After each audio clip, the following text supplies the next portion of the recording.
They dance, they slap their thighs, they blabber. They experience neither the pain of labor nor the joy of childbirth. They do everything female, yet they are not. Do they have a voice? And if they do, is that authentic? Let's talk about the Hijras tonight. What is a Hijra? Hijras are neither man nor woman, but we enjoy the femininity of the world. And if it goes, technical ways, transgender is the umbrella term, and we are the oldest ethnic transgender community, which we have our own culture, our own family setup, our own way of functioning, and we are, religiously, we are known as divine, demigods. We have the power to curse, we have power to bless. While there is a demigod status to Hijras, you're also reviled by mainstream society. Of course, yes, of course. You're kept at the margins of it. Yeah, it is because of the colonization. Traditionally, there wasn't this kind of marginalization of the Hijra community, but it happened because of the colonization of India. Because the British ripped everything away. Our property, our money, our land, our houses, everything was taken away. And then the Hijras were only left to beg or sell their body or to do the traditional blessing work. Welcome, ladies and gentlemen, to tonight's episode of Conversations from the Heart. In this series, we have been talking about the repealing of 377A and discussing issues related to cultural, political, social issues. And tonight, we will be talking specifically about social-linguistic issues that are important in the consideration of the 377A Act. In the video that you have just seen, you have seen the Hijra community, and we will be talking extensively about them tonight. So let me invite two special guests who will be joining us tonight. Let's welcome Marianne Lee, who's an activist as well as a curious person who's always talking about gender and sexuality. So welcome, Marianne. Thank you very much, Arun. Thanks for having me on the show. So how do you feel tonight? I'm great, thank you. Right, so tonight you're going to have a lot of hard questions to answer. That's right. Also with us tonight, we have a member of the public joining us to express his opinions on the 377A. We have Alex Tan. Hi, thank you for having me on the show. Right, we are more than happy to have you on the show. And how are you feeling tonight? Feeling great, feeling fun. Oh, that doesn't seem very assuring, but of course, we are going to boil you down with questions. And so right before we go into the show, this is a question for you, Marianne. Who are the Hijra people? So the Hijras do not see themselves as either male or female. The reality of the Hijras is that they are rejected by family, they are isolated culturally, and they are neglected by society. So not all Hijras live a life which is carefree and unrestrained. Let me list you an example of someone I met, Suleika. She dresses and speaks like a man so that her housemates will feel comfortable with her, and her femininity is visible only in her top knot, earrings, nose ring, and understated eye makeup, which shows that she has to lead a double life. However, at home she has to dress in a certain way to please others and make them feel at ease around her. And it's hard to look for a job being a Hijra. They usually work in the sex industry, and they hope to be given a chance to work in other industries without being judged. Alright, thank you for that introduction 101 into the Hijra community. But at this moment, Marianne, let me just ask you, would you then agree that this specific community we're talking about today is largely considered to be the untouchables of the 21st century? Yes, definitely, Arun. I think that's an excellent analysis. Yeah, okay. So, riding on that, we have a situation where the Hijras were historically considered to be semi-divine beings back in the time. And over a few decades and stuff, we have now seem to have outcasted them from the social circles and cultural circles of community. And it now brings me to a question that maybe Alex can help us answer. How far do you think modernity and the shift in our perspectives has enabled this thought about the gender, the sexuality of the Hijra? Yes, I agree. In modern times, we have drastically evolved as a society, and we have new culture, new manners, new standards of living, and there is this overwhelming idea of newness. So, my question is, in such overwhelming newness, why do we need now another addition to the existing two gender? And so, are they the male voice or the female voice? Oh, now I think he has led us to a debate segment in tonight's show by obviously getting Marianne into the hot soup. So, Marianne, what is your response to this question? Is it a male voice, or the female voice, or is it an unknown voice? That's a very intriguing question indeed. But as mentioned earlier, the Hijras identify themselves as the third sex. They are neither men nor women. They are deficiently masculine or incompletely feminine. Thus, they create their own identity between the highly rigid constructs of femininity and masculinity. So instead of forming their own existence outside the female and male binary, which should be the ideal situation, it is no longer a black and white thing. We have to consider the grey area as well. Hindi-speaking Hijras must gender themselves as feminine or masculine when uttering phrases which are self-referential because they are constrained by a linguistic system which only allow two morphological genders. But they could switch between morphological genders to express power as well as solidarity.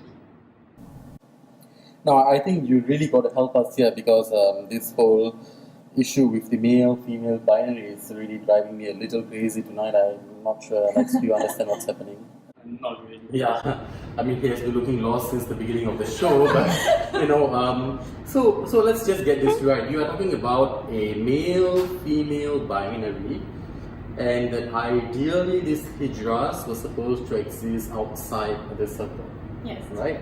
And what has inevitably happened is that they are existing within that circle as an area of, as a shade of grey, as you've said it. Yes. So, I mean, just to help us understand this situation better, could you give us an example of how this happens? You know, how do they use both the male and the female? What do you call that? The linguistic word for it, the voice, Yes. right? Yeah. How does that happen? So one of the ways in which the Hijras assert their speech and identity is that they variedly use the first, second, and third person verbal forms to reveal a unique dual gender position in society where they are neither masculine or feminine. So even when they are cursing, they actually switch between male and female speech. Preferring to project the female persona instead of the masculine one, Hijras often use softer curses that focus on either physical defects or sexual immorality, such as, I'm going to try this out, but forgive my terrible pronunciation, bukril, which means the earless one, or ganje, which means the hairless one. Actually, you can try and say it. Hairless one. Okay. Yeah. How do you go about saying that? Ganje. Ganje. Yes. Ganje. Ganje. So I can look up to the producer and say, "Hey, you Ganje." Yeah, you hairless one. Yes, that's right. And one more would be kanjir. Wait, that sounds the same. One is kan, one is gan. This is Ganje. And this is kanjir. It's Ganje. So it's like the Gandhi and the Salman Khan, the Khan Yes, and the that's Gan. right. Ganje. And kanjir, yes. Ganje. So that means the low caste loose women. Ganje. Yes. So if you can see, even in the structure of their curses, the Hijras assert their identity as female, opting for less offensive phrases. Ganje. Ganje. No, Alex, why don't we try that? Come, let's say that, you know. Ganje. Kanju. Ganje. Kanju. Ganje. Kanju. Okay, let's drop that right now before we all suffer some cardiac arrest.